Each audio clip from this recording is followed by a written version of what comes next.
You better work. Hi, I'm here. I was just in my other live. So thank you to TDG and thank you to Versus for being here. Hi. For those of you guys who are not watching this live, let's just go on ahead and get started, get the party started. Hey guys, it's Wahima, but just call me Wah. Melanated. Welcome to my recap of Seeking Sister Wife, Season 4, Episode 8. Thank you so much for joining me. My name is Wah, and I do recaps of relationship reality TV such as 90 Day Fiancé, Love After Lockup, Seeking Sister Wife, and 90 Day Fiancé UK. So if you guys did not catch my 90 Day Fiancé UK video, it's already live on YouTube, so please go on ahead and check it out. Also, I recently started a podcast with my good friend Chris Farah. So if you were all interested in hearing just my voice, please go to anywhere you listen to podcasts and subscribe to DocuSweeties. If you are a super fan and you would like to get like content all of the time from Chris and I, then you can go to patreon.com/DocuSweeties. It's $10 a month. And you can get all this content from us, get some lives, we're going to really try to feed into the Patreon. So be there or be square. Otherwise, if you can't afford $10 a month, I totally understand. But for free, you can listen to our podcast, DocuSweeties. We do talk about 90 Day Fiancé and other stuff, but we're also going to include like real documentaries. You know what I'm saying? Like Stay Sweet, Obey and Pray, and like The Way Down, and like other things, And if you have any suggestions for us, you can always just email us. You know who is a patron of us? Renee. Hi, Renee. Renee's a patron. She can tell you about all the fun things that are on the Patreon. Hi, everyone. Hi, JW. Hi, Ariana. Hi, Zelle. Hi. I saw you in the last live. Thank you for coming over there. Coming over. Hi, Fartoon. Hello. How are you? Connie, long time no see, chica. Long time no see. How you doing, girl? Hi, squirrel friend. Okay. Thank you, Baba. Tip tip hooray. If you guys are getting the hee hee ha's and you would like to give your girl a tip, you can do so here. All right, let's jump right into this episode. I watched this episode this morning and it was a good episode. Always I this show I find that it makes me happy. I'm gonna be honest with you. All right, so let's start off with our first couple. We're gonna start off with the Foleys because we didn't have them last episode. So the Foleys are Stephen and Brenda. Stephen and Brenda. So we're hot off the heels of Steve's opinionated daughter. We talked a lot about her, not last episode, but the episode before that. And a lot of you was very polarizing. A lot of you were totally on her side, and a lot of us were in the middle. Stephen and Brenda say goodbye to a brooding Jaden. I mean, give me a teenager's teenager to ever teenage, okay? And they get into their car, and Jaden and the brother get into their car, and it's like a weird hug. Hi, Liv from Jersey. And it's like a weird hug, but it happens. And when Brenda and Steve get in the car, they go, wow, Jaden's had a lot to say, and she has some issues with respect. And I was like, oh, that's your take on that? I mean, yeah, you're right. You're right. And the way you handled it was better than me. And so they're like, they don't know what to do. It's like, are we going to argue with these teenagers? Like, it was like these two, A, have never been teenagers, and B, like, don't really know how to navigate a teenager. I mean, yeah, there are some teenagers that are horrible and there are some teenagers that are great, but it's like they're both shell shocked. Like they just went through something that they've never even thought they would experience. And I'm like, huh, interesting. So it's like Brenda and Steven feel it's difficult to talk to a teenager who needs to watch her mouth. And so then we have a scene where Brenda ends up meeting with the potential sister wife and trying to kind of revamp the relationship and start from scratch. And she tells her, I can't remember her name.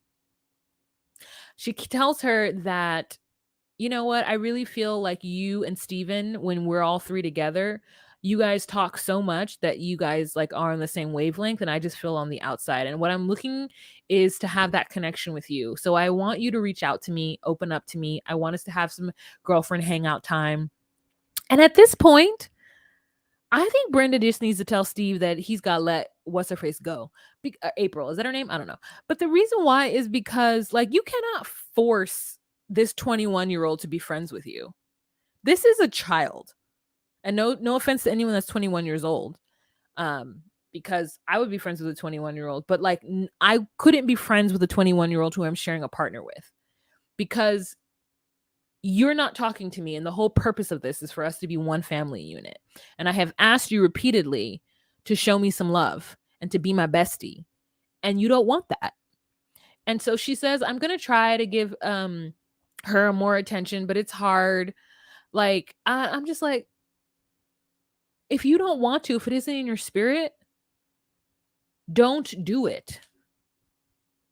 If you find that you get along with Steven, but you're not too, keen on being friends with Brenda, like, don't do it.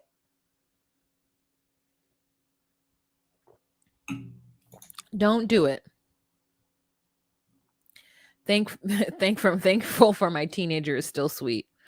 Like, it's crazy. This is what it is. Be my friend. You're dating my husband. Be my friend. It's like, girl, she's not gonna. She's not gonna. And this is already hard for her. You just gonna have to get you some other friends. Okay? What you need to do is go out and find you. Like, this is what I said last episode. It really should be the wife who goes out and finds the potential for the husband, because then we can cut out like them two not getting along. And husbands are dumb and they'll just be with whomever. I shouldn't say husbands are dumb. Husbands are not dumb. They're great. They're providers. They're loving. They're thinkers. All the other things I'm supposed to say. All right, let's move on. Oh, this is her. What's her name? I don't know her name. All right, so the next couple that we're going to talk about are the Davises. This is Nick and his harem of Waledes, okay? This is like this is like Jack Nicholson. Is it Susan Sarandon? This is Jack Nicholson, Cher. Is it Susan Sarandon? Who's the blonde? Is it Goldie Hawn? I don't know who's it. If you guys know what the Witches of Eastwick are, the movie, please tell me who it is. It's just like, take notes from Mary Brown and get them a Weeping Robin. Oh, I didn't watch that show, so I don't know that, but I know who Mary is and I know who Robin is. Okay, so it's like, this man, here's the truth. I don't want to judge their relationship because, like I said last episode, it works for them. They are happy. It couldn't be me. Nick stays at home all day, reading and learning things, and these women go out and work. He does nothing. And then they come home and cook for him. Now, it seemed that way in the first episode we saw, and I refuse to believe that that was actually the truth. But then in this episode, we start to see. Oh, my mic is gone?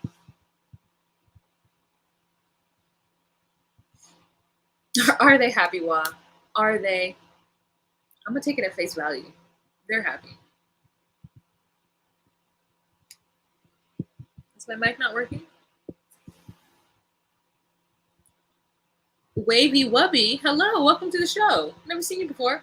Sister wives tested that theory. Mary found both Janelle and Robin for Cody, and in the end, he ended up leaving all of them for Robin. Oh. Mary found Janelle and Robin. I didn't know that. So then it does work. I mean, it may not work the way you want it to work, but it works.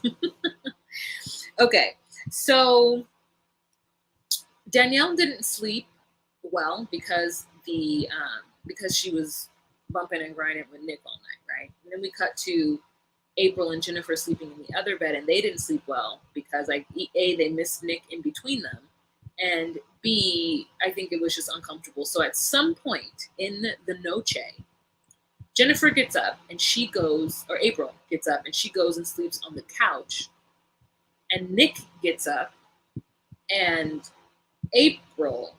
Jennifer gets up. Jennifer is the one with the long hair. April is the one with the light eyes. I just keep forgetting it. So, I mean, they both have long hair, but the hair we see. So Nick ends up in the middle of the night scurrying into the bed with Jennifer, and they do the do. So not only did he keep Daniela, he then found his way into being with Jennifer, and gave her a little something something. And then we hear April tell us that she doesn't mind hearing him having sex with these other women, but it would be weird if she were there. And I said to myself, April, if you can hear it, you are there. If you can hear someone in the next room having sex, not through the walls of your apartment, even if it's through the walls of your apartment, you are there.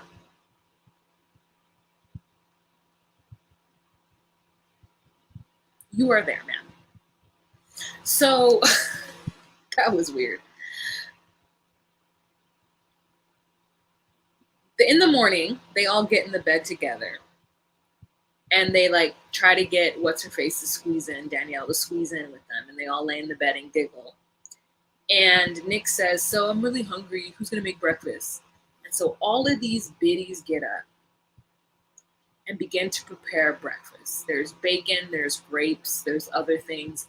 And then one biddy starts to feed him grapes in his mouth. And then tells the other biddy to come over and help feed. So this is what I'm saying. They want to be in service to Nick. And so I'm going to let them. It works for them, and I'm not judging it. It couldn't work for me because I'm going to need you to go and get a job, sir. I'm going to need you to go get a job. And you know what? Maybe it is a kink. Versus you might have something, you might be onto something there. Maybe it is a kink. Maybe there's like a specific harem kink that they're all into. And that's why I say, I trust it. JW says pH balance be all over the place. You're right. They're swapping juices. They are swapping juices. They are swapping juices. So then they have a conversation while they're cooking. And he's like, girl, this man says something about like some kind of science. I don't know what this man says, but he's like, it's like when I consider myself a relatively intelligent individual. But listening to this man talk about whatever science, quantum theory he was speaking on, I was like, shut up. Like, shut up. Ain't no way for me to love you. I did that wrong. If you won't let me, ain't no way that I can give you what you need. Ain't no way. Okay, let Aretha sing it. Not me. Let Aretha or Shoshana Bean sing Ain't No Way. Look it up. Ain't No Way. Aretha Franklin. And then look up Shoshana Bean's version. Shoshana. Shoshana. Last name Bean. Bean. You won't regret it.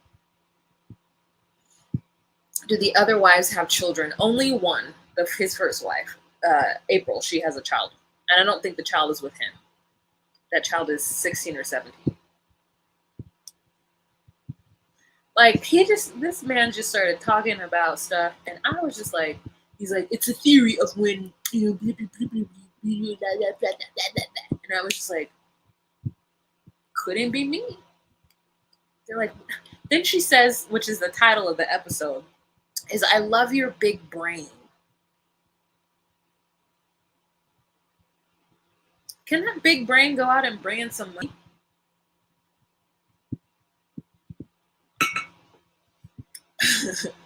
So then they're worried that Danielle is not okay.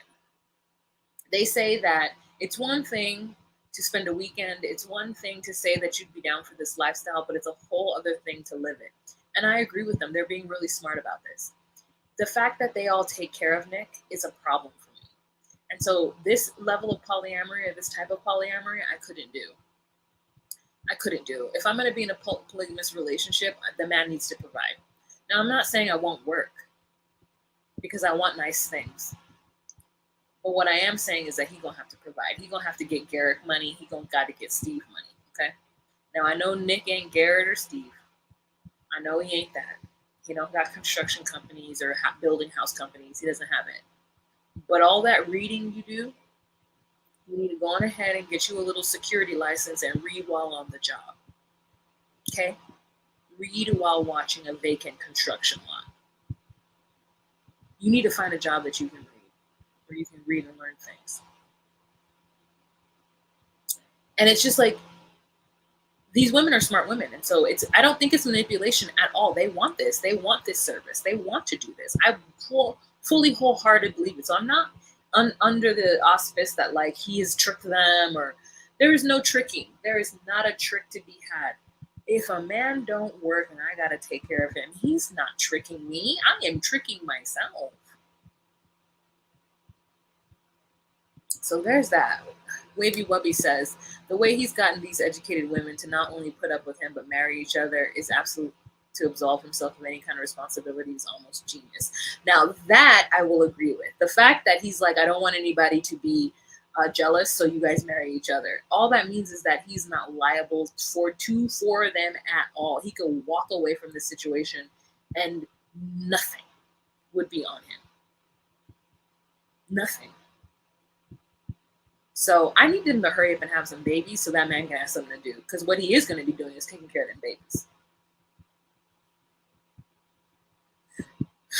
This is the hilarious part too. So they don't want Nick to drive. That is another level of how I knew that they want to be submissive and of service. This man is a whole pimp. But I feel like pimps work more than he does, I'll be honest with you. Pimps at least drive. He don't let the hoes drive. That's his car. That's his Cadillac. Okay? You don't let no hoe drive his car. Y'all,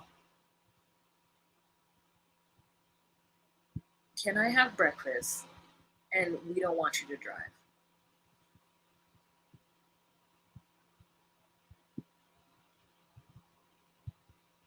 It couldn't be me. That's just it. It couldn't be me. But I mean, when they said that, I said, oh, this is a different lifestyle. So here's the one thing I really did like about Danielle, is that when she got out of the car, they dropped her off home. She got out of the car, she put her backpack on, and in that backpack was a giant bottle of lotion. And it was good lotion. It was like gold. I used to use that lotion. It's Golden Hammer. What's that? Gold Bond? Gold Bond. It's a Gold Bond lotion. And she had it wrapped in a plastic bag. As I have often done when I travel with lotion, is I put it in a Ziploc bag. Then she got a Trader Joe's bag, and I have that Trader Joe's bag as well. So that coupled with the fact that she was wearing a really sexy one piece in the hot tub, I like me some Danielle. I like me some Danielle. Renee says, I'm curious to see their families and what type of backgrounds they come from. Were they only children? Are they estranged? Yeah, you're right. I think the same thing. Because some of the stuff that they say, I'm like, does Danielle not have any family? Because I don't know that I don't know that I could ever tell my family that that's what I was doing. I would literally have to hide this relationship. I could not do it. April says that she lost family too when they started this lifestyle. And so you really have to be into it. It really must be some kind of kink. I mean, honestly. And not all kinks like are sexual. I mean, most of them are, but not all of them. Like, not all of them have to be innately sexual in nature. They could be one thing that causes you to then feel sexual with that person later on. Like maybe the fact, maybe when he puts it down on them, they're like, I pay your bills and cook your dinner and you don't even have to drive, and now you're giving me all that I want. You know, maybe the D is worth every slice of bacon that she has to cook. So there's that. They do not think, I think they talked to her about having another wife, and I don't think she's open to another wife yet. And I wouldn't be either. I'm like, I just got here. Why are you talking about another wife with me? Can I just settle in for a second? Can I be here for a year or two? Dang. Moving on. Okay, so the next couple that we're going to talk about real quickly is the Merrifields. These are my notes. They call Bert, and she tells him that she has to email somebody. Then they're like, we got to talk to the lawyer because we keep trying to tell Bert that she needs to go on ahead and hurry the hell up, and she's not hurrying enough. Okay? They can't get her on the phone. Danielle starts to cry. We don't know why. She cries every episode. Then they have dinner with Sam and Samantha, where Danielle puts on a dark lip, and I liked it. And Sam and Samantha are her brother and her sister-in-law. So her brother is Sam, and he married a woman named Samantha. And she is like, we're really close with them. We value their relationship. But Samantha has all manner of judgment on her face. When they start talking about adding another, they're like, wait, you haven't even gotten Bert here yet. Why are you talking about adding another? Like, Samantha truly feels like she's worried that Danielle is going along with this because she doesn't want to lose Garrett.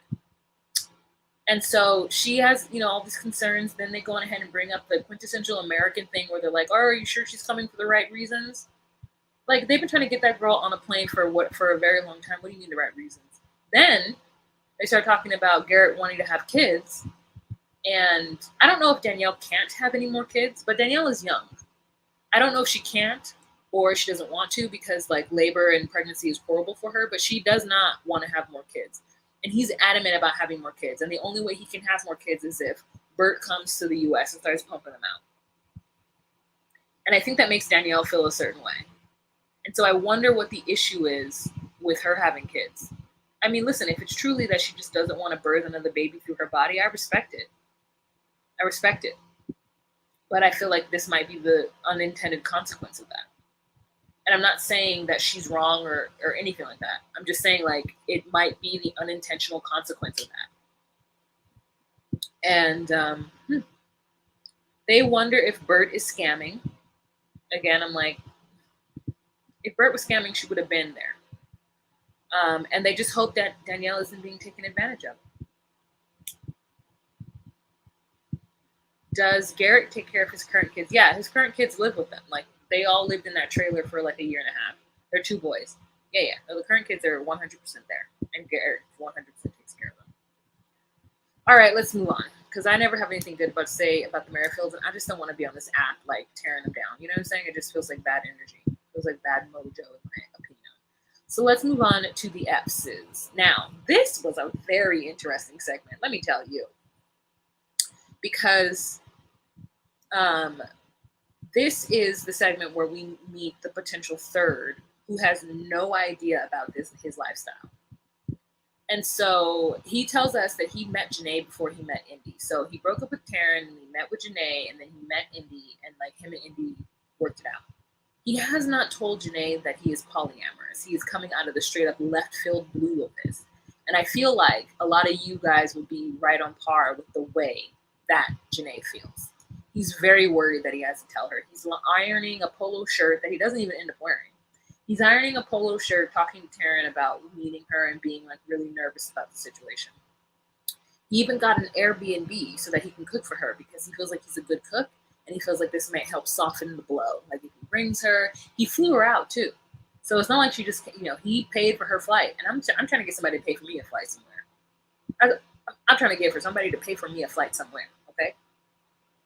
I don't care where it is. I don't care if it's like 2 hours away. I don't care if it's to Arizona. Nobody has ever paid for a flight for me. I would like for somebody to pay my flight. And it looks like he's very late. I wonder how late he was. He's late to meet her. Maybe an hour? I don't know.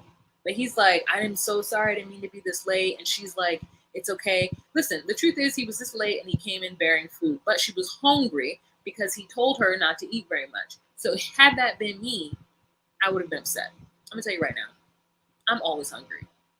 And you can't hold me back from eating. Don't tell me not to eat and then you're late, because I'm gonna be hangry at that point. I had to tell this guy I'm dating, I was like, here's one thing you should know about me.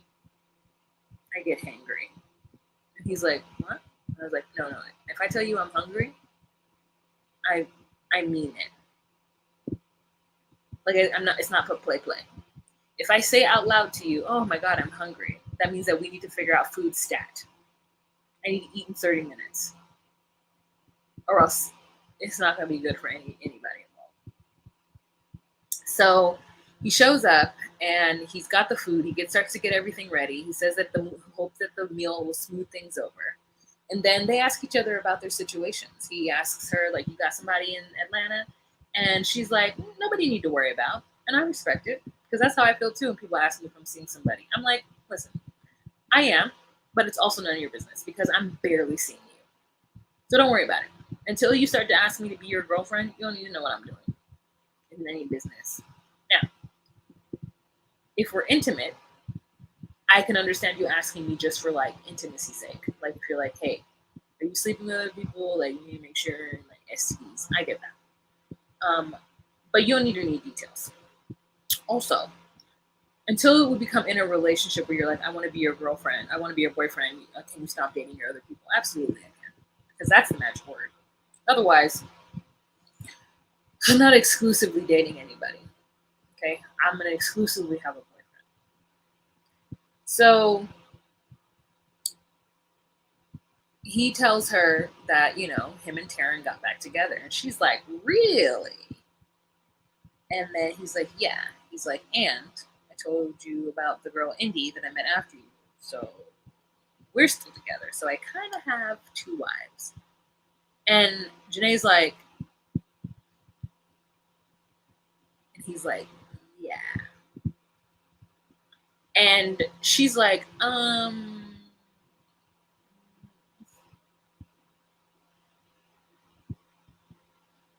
so why am I here? And she's like, I gotta go to the bathroom. So Homegirl gets up and goes to the bathroom. And she's mad. She puts on her lip gloss in the chat. She's like, I don't even know why he brought me out here. I could have been doing other stuff. He gonna bring me out here for some nonsense. So I imagine in her mind that she feels like she's got caught up in some kind of like weird cult nonsense, and all of a sudden, he gonna spring on her that he got 2 wives, and why would she want that? And he's this old weird Negro and wasting her time. And I said, girl, you didn't pay for this ticket. What do you mean you wasted your time? You got a whole free flight out to wherever. And I'm sure he's paying for this Airbnb. But maybe she's also, now I'm stuck in this Airbnb with this. So now she's like probably trying to figure out her exit plan. Like, do I got to get a hotel? What do I got to do? Because I'm not about this. Now, here's the truth. And I'm going to tell you right now. If Marcus had dreads, I would be out of there. I don't know why. If Marcus was what's that man who was with that woman named April or Ashley from season 3? That black man. What's his name? Damien? What's his name?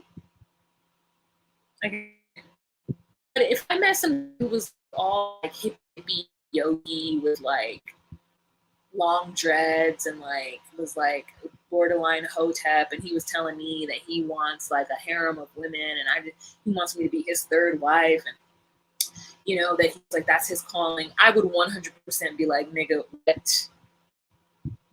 Absolutely not. And that's what Janae feels. Like, she feels like he could have told her this over the phone. And I would agree with her to a certain extent.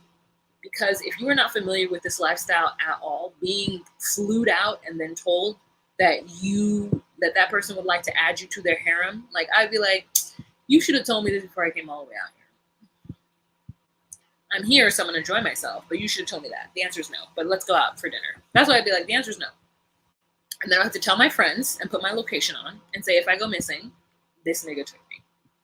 Because that's the only thing I'm mad. The way she's so mad is like, how dare you like involve me in the shenanigan? I'm not here for the shit. Yeah, Dimitri, exactly.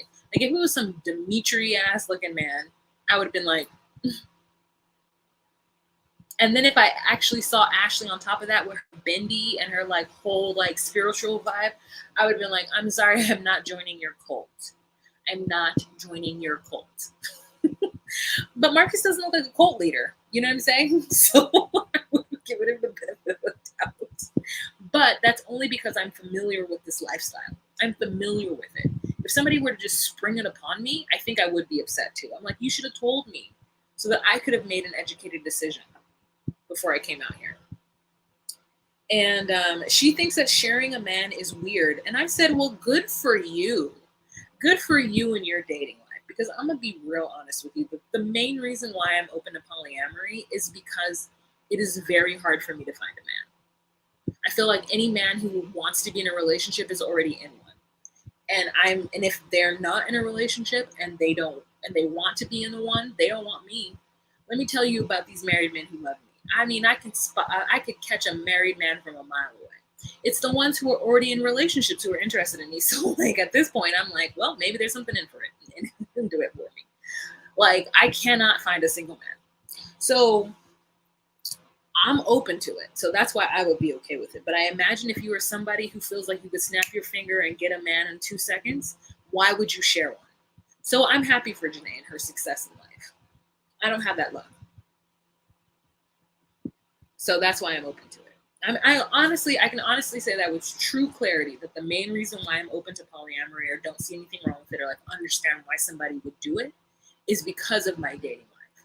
And so if Janae does not have a problem getting a man and she's willing to wait till kingdom come, especially if she already has kids, because that's another thing. A woman who already has kids is also going to be less likely interested in this too. Because I don't have kids. I have never even tried. I've never been with anybody consistently enough to where I would feel comfortable trying or being reckless. I'm not reckless in my natural state. So like, I get it. Then she wants to know, so when were you going to tell me? Why are you telling me now at this moment? He's like, I was going to tell you right now after we ate. What do you mean when was I going to tell you? You thought you forced that information out of me? You thought these cameras forced this information out of me? Oh, no. I was going to tell you. I was going to tell you right away. This is what I did. Oh, yeah, Zelle says not be reckless. Oh, no, I am. Let me tell you about me. I am not reckless. I am not. Okay? I am a responsible human being. And I would never bring a child into this world on some oops. I wouldn't even have sex with somebody who I wouldn't at least consider to be there is no one, I'm trying to think. There's no one I can think of off the top of my head that I've ever had sex with who I'm like, if this person got a baby on me, it would like, I messed up. You know what I'm saying? Like I've never put myself in a situation to ever accidentally get pregnant by a boo-boo. Like I don't date boo-boos. I wouldn't have sex with a boo-boo. It's not me. It's not me. That women be out there just trying stuff. And let me tell you another reason why I think is because I didn't drink until last year. I didn't start drinking until last year. So I've never been out in public, inebriated, able to make poor decisions. Like my mind may have been altered, but not alcohol altered. Alcohol altered is a different mindset. Everything seems like a good idea when you're on alcohol. So like, it's never been a thing for me. And I feel like a lot of my friends who I talk to who have had like, oh God, I regret having sex with that person. It's because they were drunk. And everything seems like a good idea. Like, not me. I'm like, I can't go to my dad and say, this is the person I had a baby with. My dad would be like, that person, Wahima.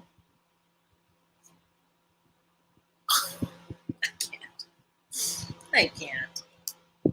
I have never just been reckless in the streets. It's just, I'm too anxious for that.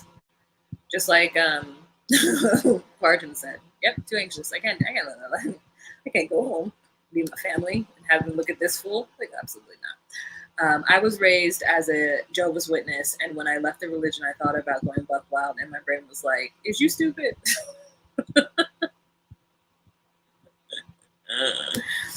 That's been me just on that alcohol, especially tequila, for years. Yeah, I mean, listen, it happens, and I was lucky enough to have never been alcohol inebriated in public to where I made those kinds of decisions. If I made those kinds of decisions because I was in love. Devontae the Dreamer, bro, I ain't seen you in a minute,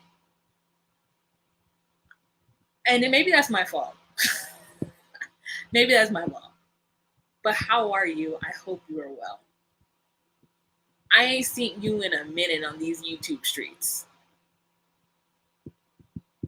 Am I still following you? I gotta now figure this out. How are you? How are you, bro man? I hope you're well. I hope you are well.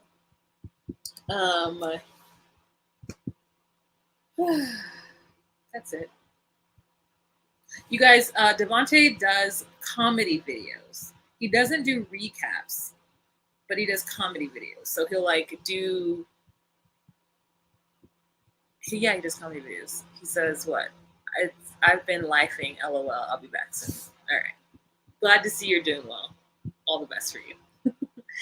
All right, you guys. So that's the end of this. Yeah. This was a really great segment for the EPSs. I thought this was really interesting because we got to see another side of it, like a sneak attack on a Black woman. She was like, now, but she is on next episode, so she doesn't just like bounce. You know what I'm saying? Like she doesn't just like be like, get me out of here. She hears him out for another episode, and so I'm just like, okay, I see you. Get your screen time. And sis, if you're watching it, that shirt was cute. Okay, Janae, that shirt. I love it when a sis comes camera ready. She had a bob. She had on a pink shirt. The body was right. They gave us a full body photo of her, a picture of her, curves everywhere. Janae, the shirt was cute. It was like out, and it was like a puffy sleeve. It was real cute. It was real cute. So, all right, you guys, I want to thank you so much for watching. Thank you for rocking with me until 9:30 p.m. Pacific Standard Time. Y'all have a fantastic evening. Please go on and check out my podcast with Chris. It's called Docu Sweeties. It can be found anywhere where there's podcasts. If you want to give me a little tip because you got the hee ha-has, I absolutely appreciate it. Thank you to those of you who are already patrons of mine. And I appreciate it. We appreciate it. All right. Bye, you guys. Have a fantastic week. Remember to be you, be true, and find your place. Bye.